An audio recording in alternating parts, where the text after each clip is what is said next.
So I just want to say before I get started, I'd like to just celebrate this beautiful woman here. Like, I'm so thankful and so grateful to be a part of this today that you would think of me for this. So we got to throw it up to Amanda.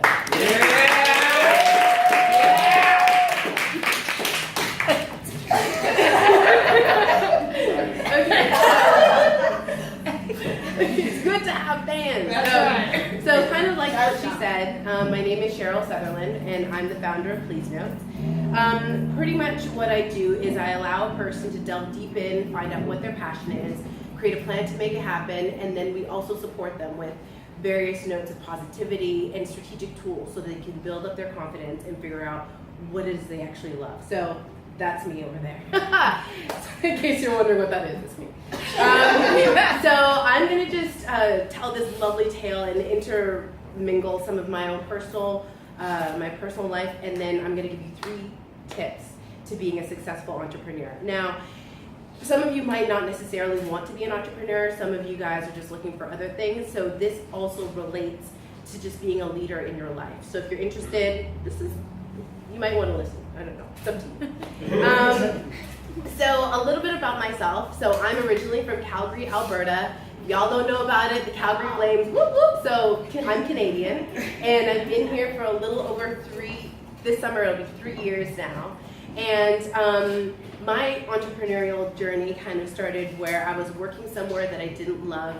And I used to feel guilty saying that, like, oh, I'm so spoiled, like I have a job and I'm upset about it. But realistically, and some of you might have experienced this as well, is where you're working somewhere and it feels like you're losing a little piece of your soul every time you go there.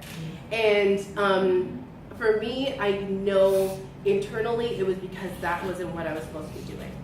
And I was supposed to be doing something else. However, I had no idea what that was. I had no idea how to figure that out. And what I needed to do for myself was work on the inside so I can bring it out. So you got to build up your confidence. You've got to, I know for myself, I worked a lot with affirmations and did a lot of journaling, did a lot of reading. And then that's how I ended up figuring out what it was that I loved. And I just really wanted to have like all these affirmations and notes of positivity everywhere. And that's how my company started. So Please Notes, of course, are inspirational gifts. And the first product I had was the Please Note, which are sticky notes that have a different affirmation on every page. However, a big part of starting a business, and this is tip number 1, so if you guys aren't writing this down, I don't know if you might want to, hashtag, I mean, I know y'all have your phones. Anyway. But the first point in being a successful entrepreneur is you have to know, who are you? So again, who are you? Like, what is it that you love? And not particularly who are you as in I'm a woman or I'm a mom or whichever, but like what makes you so excited to get up in the morning? What is it that you dislike? What is it that is your pain point, like that hurts you, that you really want to work on? What is it about you? And in finding out what that is, that's going to help you out with the next thing and help you move forward with the next thing. Also, if you're not clear on who you are, you're also not going to be confident enough to listen to that inner voice. So when your intuition comes in and says, hey, you should do this, or hey, this is a great idea, you're just going to deflect it and be like, no, no, I can never do that, or I'm not smart enough to do that, or X, Y, Z. And that's how the majority of these great ideas that people have just slip through your fingers. And then you again see it 6 months later where it's like, oh, I thought of that already, but like, oh, I didn't do it. That's how that happened. So figuring out who you are. So for me, in order to do that, I'm somewhat unconventional, which some people might be able to tell already. But I'm really invested in things. And so for me, I had to actually quit that job in order to figure out what this next step was. And I'm so blessed because every time I take that leap, every time I jump, God's always, spirit, universe, whatever you want to call them, is always there to support me. So for myself, like, I didn't know what my next steps were. And again, I spent that time just really reading, working with affirmations, figuring out, like, again, who I was from the inside. So the next thing, of course, is once you've got this idea, figuring out what it is you want to do with it. So this is point 2. So this next part is, who are you helping? Again, it's who are you helping? And for me, I'm completely biased. I know that I was struggling with this confidence thing. I was struggling with finding out what my path was, what my passion was. And so, of course, I wanted to help me.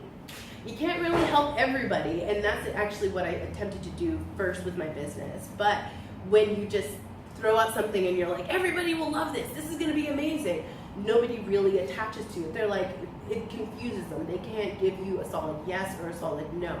Once I said, oh, I create inspirational, affirmation-filled goods for millennial women, and I really want them to know what it is that they want. I want to empower them. I want to build their confidence. That's when people are like, oh, I love this. Give me some more of that, right? So unless you know who you're helping, you're not able to move forward with that. And then again, the third point.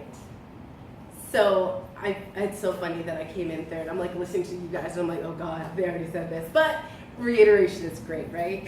So support systems. So you need to get your cheerleaders. So for me, who are your cheerleaders? Now, if anybody's been an entrepreneur before, it can be the most interesting journey that you've ever been on, because this is somewhere that's completely uncharted. So for some people it's like, oh yeah, it's an adventure. And for some people it's like, oh my God, I can't do this. But part of it is, and a lot of entrepreneurs start doing this by themselves at home. I know when I first started, I was like, yeah, let's do this. So I get up in the morning, may or may not brush my teeth, go to my computer, I'm like typing away on the phone, typing away on the phone. I'm like, oh wait, I forgot to eat today. Typing away on the phone, typing away on the phone. And then like you look outside and it's already dark again. And you're just all like, oh, what happened? And then at first you're like, yeah, this is good, I'm getting so much done, yeah. And then like after a couple months, it really gets lonely. And it can really get isolating. And then that's because you have this idea of what your business is going to be, the people you're going to affect, and what's going to happen. However, when those things don't happen as quickly as you want it to be, and again, with any new business, it's going to take 4 times as long and 4 times as much money. Just understand that and you'll be good. But it does get very lonely, and you need to have people around you that aren't going to let you retreat back. So some of my friends might have been like, when I'm sitting there complaining, like, I don't know about this, like, I'm just so tired, and people aren't really accepting it, and I don't know how to do this. Some people around you might be like, oh, well, it's okay, you know, you can get a job at, like, my uncle's place. Like, you're worrying a lot about these bills and stuff. Like, come on, let's get you something real.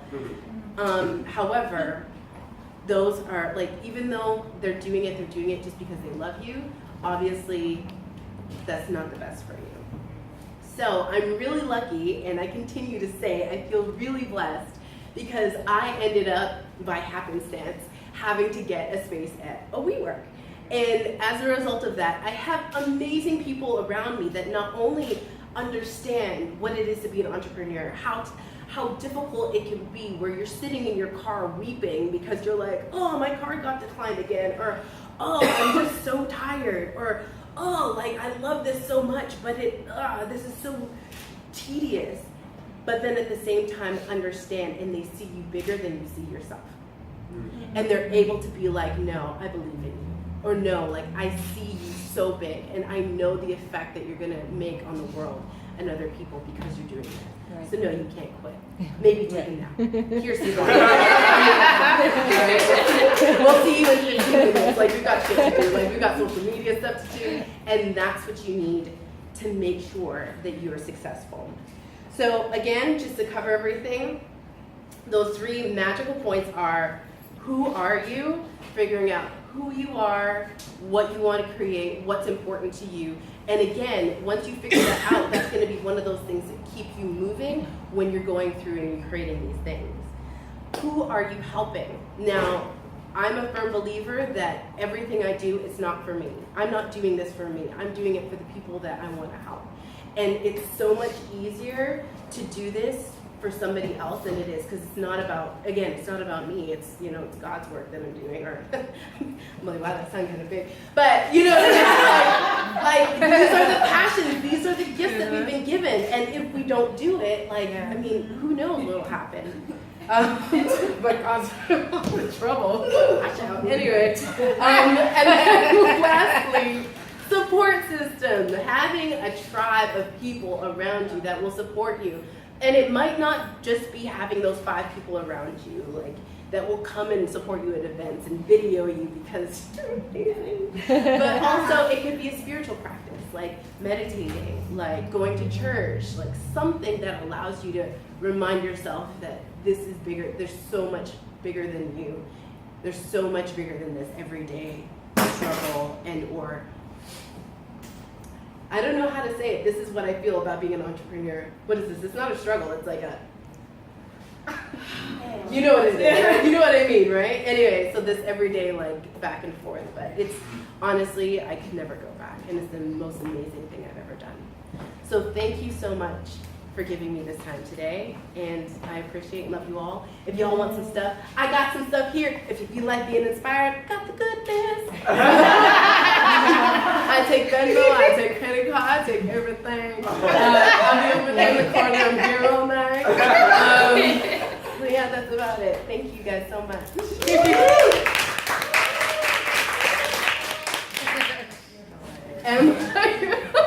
I don't know. These things just come out. I don't know. Julie, can we get a picture of you? Oh, I have a question for Cheryl before we all, because I have to question everyone. Yeah, and I'm friends with you, and we talk all the time, but I don't know the story of when did you first decide that Please Notes was going to be what you were going to start building?